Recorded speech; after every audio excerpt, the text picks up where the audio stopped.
Hey guys, welcome to the spot. Caps here with a new video. MOP Prot warrior, cooldown classification and management analysis. Let's get into it.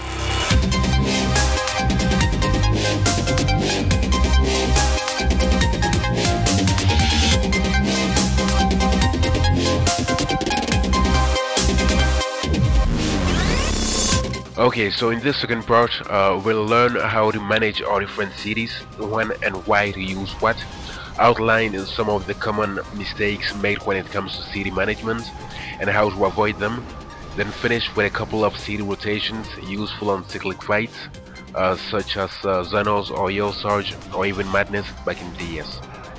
When it comes to choosing what city to use at any given time, there isn't any simple answer, to be honest. As you already know, it will always depend on what you are up against at that specific moment. So all I'll be doing here is give you quick tips and guidelines to help you decide what is the best choice in that situation you are presented with. The first thing to do will be to keep in mind that damage reduction cities tend to be more effective when they are used preventively rather than reactively. Meaning whenever you know for sure there is gonna be a certain burst of damage, and so being able to reduce damage in the next few seconds will necessarily help your healer keep you alive.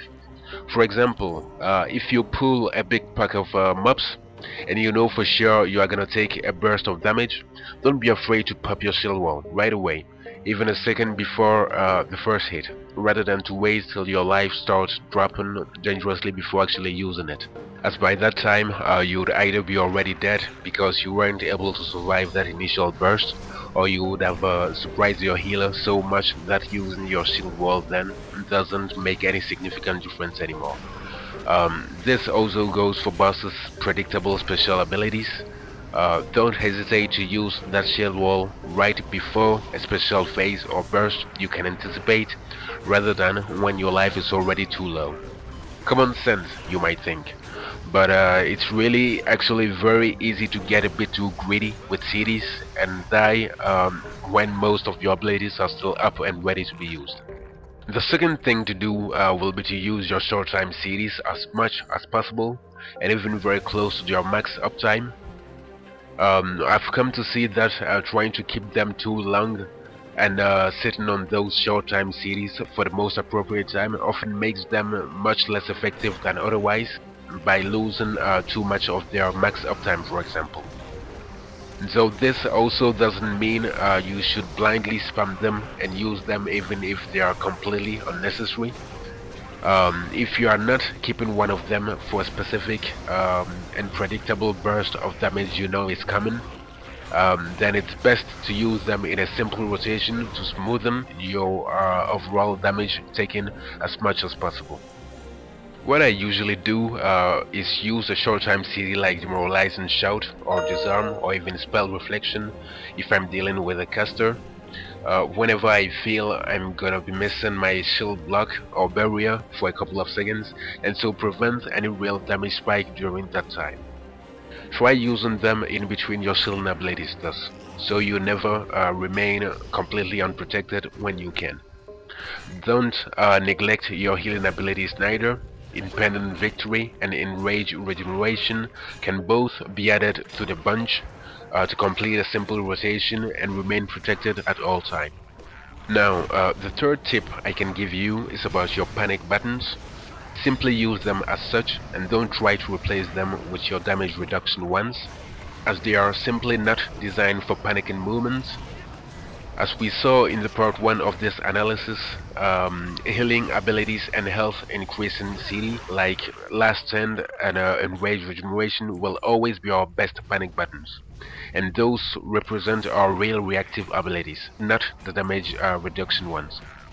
Meaning you mostly use them reactively and according to your life dropping too low. Don't be too greedy here neither.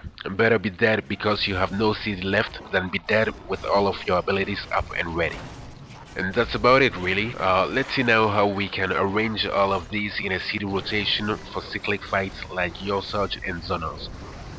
Cyclic fight is simply a fancy term to call repetitive fights, meaning a boss that has 2 or 3 very short phases that he repeats over and over again until he dies. One of these phases is most often a burst phase in which he beats the hell out of you, the tank, and so anticipating it and keeping most of your cities up for them will be the key. And in those sort of fights, that isn't hard to do at all. You can predict and anticipate exactly when the boss is gonna burst you, since everything is timed and follows a pretty steady pattern.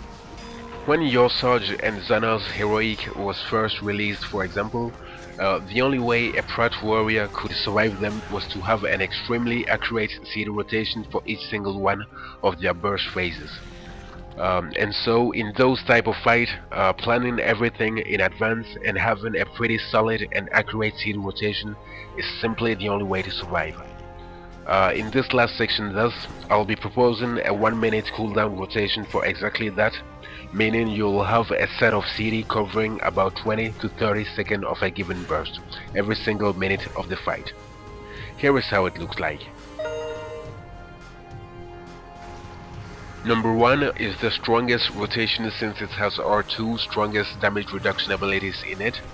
It also only has a 2-minute cooldown, making it available 1 out of 2 rotations, and thus will be used as much as possible and repeated in 3, 5, 7, etc.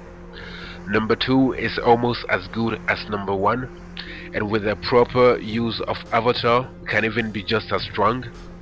It has a 3-minute cooldown though, and so a third rotation is gonna be needed to complete the cycle. And there is where number 4 comes into play. Its first 10 seconds are the best we can hope for, but the last 10 aren't that strong, since it's lacking a DR ability, and so placing an external CD here would be great. You could probably go for a different rearrangement depending on the fight and all, but this here is simply the best I could come up with in a Your Sarge type fight. Anyways, you are free to change it anyhow you want to make it more suitable for any particular fight and show that boss who's really the boss. Well guys, that's it for now. This concludes the cooldown analysis. Again, I hope this was helpful in some way. Feel free to comment, like, share, subscribe. As always, thanks a lot for sticking around and see you in the next one.